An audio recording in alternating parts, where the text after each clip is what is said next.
Udara kemerdekaan ini sudah kita nikmati sekian tahun lamanya di sebuah negara yang bernama Indonesia. Namun jarang kita tahu, jauh sebelum kemerdekaan ada seorang misterius yang menggagaskan ide negara Indonesia untuk pertama kali.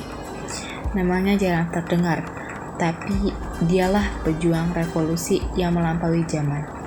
Dialah Bapak Republik Indonesia. Ialah Tan Malaka. Tan Malaka lahir dengan nama Sultan Ibrahim di Nagari Pandang Gadang, Suliki, Sumatera Barat pada 2 Juni 1897. Ia dibesarkan di lingkungan keluarga Islamis. Ayahnya bernama H.M. Rasyad yang bekerja sebagai pegawai pertanian. Sementara ibunya Rangkayo Sinah merupakan orang yang disegani di desanya karena berasal dari keluarga terpandang. Tan Malaka kecil senang berpetualang. Hobinya berenang di sungai deras sampai ibunya mencubit tali pusar yang keras-keras. Tapi di balik nakalnya, nilai-nilai sekolahnya cemerlang sampai ia dikagumi guru-guru sampai membuat warga kampung terkesima. Sayangnya, kemiskinan keluarganya membuat kepintarannya terancam jadi sia-sia. Lalu, ada satu keajaiban terjadi. Warga kampung bergotong royong membiayai Tan Malaka untuk belajar, bahkan sampai ke tanah yang jauh ke sana, Eropa. Saat berusia 16 tahun, ia diminta untuk menerima 2 tawaran dari keluarganya, yaitu diberi gelar Datuk Tan Malaka dan dijodohkan dengan gadis yang dipilihkan oleh keluarganya. Namun, ia menjawab hanya menerima 1 tawarannya. Keluarganya akhirnya memilih untuk membeli gelar Datuk Tan Malaka. Sejak saat itu, ia dikenal dengan nama Tan Malaka. Pada dinginnya Eropa, Tan Malaka mengerut diam. Pada dinginnya Eropa, Tan Malaka mengerut dalam kamar sempit dan gelap. Satu-satunya cahaya ia dapatkan dari buku-buku isi pemikiran kaum intelektual Eropa. Matanya terbuka menyadari kenyataan bahwa banyak ketidakadilan sedang terjadi di dunia. Pikirannya lalu juga melayang ke masa penjajahan yang sedang berlangsung di negerinya. Baginya, buku adalah peluru dan kata-kata adalah senjata. Ia memutuskan pulang membawa pelajaran itu untuk ia siapkan menjadi bahan pertempuran membela negeri yang tengah menderita, Indonesia. Tiba di tanah air, pergerakan politik Tan Malaka pun dimulai. Namun, belum sempat banyak lawan, ia dikejar habis-habisan oleh pemerintah kolonial. Ia tak punya pilihan, hidupnya habis dalam pelarian. Disinilah masa terpuruknya dimulai. Ia bersembunyi dengan 23 nama samaran, menjelajah 11 negara, menguasai 8 bahasa, dan bekerja menjadi tukang ketik hanya untuk bisa bertahan.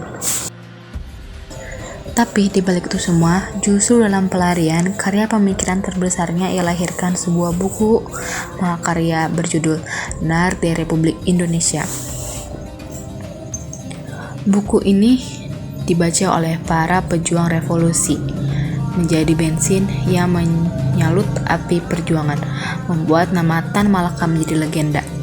Dan jarang orang tahu, terjadi perdebatan di detik-detik Indonesia merdeka. Tulang punggung Tan Malaka terlalu keras untuk membungkuk kepada siapapun, termasuk kepada Soekarno-Hatta yang terbuka untuk berdiplomasi dengan Jepang. Dalam usaha kemerdekaan Indonesia, hingga proklamasi dibacakan secara raga, Tan Malaka berkesempatan untuk terlibat dalamnya. Indonesia akhirnya memproklamasikan kemerdekaan pada 17 Agustus 1945 yang sudah diprediksi oleh Tan Malaka. Namun, diplomasi Indonesia terhadap Belanda dinilai Tan Malaka terlalu lemah pasca proklamasi kemerdekaan tersebut.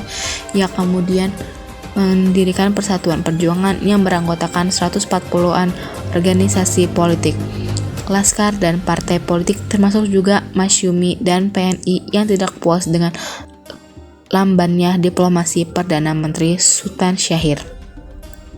Tan Malaka sempat dipenjara karena dituduh menjadi otak penculikan Sultan Syahir di tahun 1948. Namun kemudian dibebaskan setelah meletus pemberontakan PKI di bulan September tahun tersebut.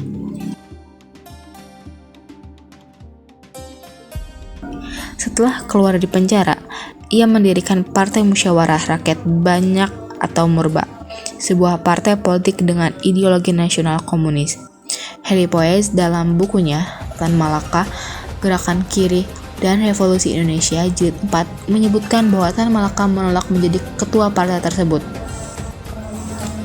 Ia kemudian masih terus rutin mengancam politik diplomasi yang dijalankan oleh Soekarno-Hatta yang dia sebut telah menyia-nyiakan hak-hak mereka sebagai pemimpin. Akibatnya, propaganda Tan Malaka yang anti politik diplomasi Soekarno-Hatta dianggap sebagai ancaman. Gerakannya dianggap oleh beberapa pihak mesti ditumpas dalam gerilya menyusur Gunung Wilis di Selopanggung, Kediri. Tan Malaka ditangkap oleh Letnan Duo Sukorto dari Batalion Singkatan Divisi Brawijaya. Pada 21 Februari 1949, ia dieksekusi mati di Kediri oleh Sudari T. Kebek, orang yang diberi tugas Sukotjo. Kematiannya tanpa dibuat laporan maupun pemeriksaan lebih lanjut. Bahkan Harry Poes menyebutkan bahwa hal itu dirahasiakan selama bertahun-tahun. Pada tahun 1963, Soekarno memberikan gelar pahlawan nasional untuk Tan Malaka. Walaupun demikian, makamnya harus pada tahun 1963, Soekarno memberikan gelar pahlawan nasional untuk Tan Malaka. Walaupun demikian, makamnya baru dipindahkan secara simbolis ke Sumatera Barat pada tahun 2017. Warisan Tan Malaka sangat besar untuk negara ini. Ialah yang pertama kali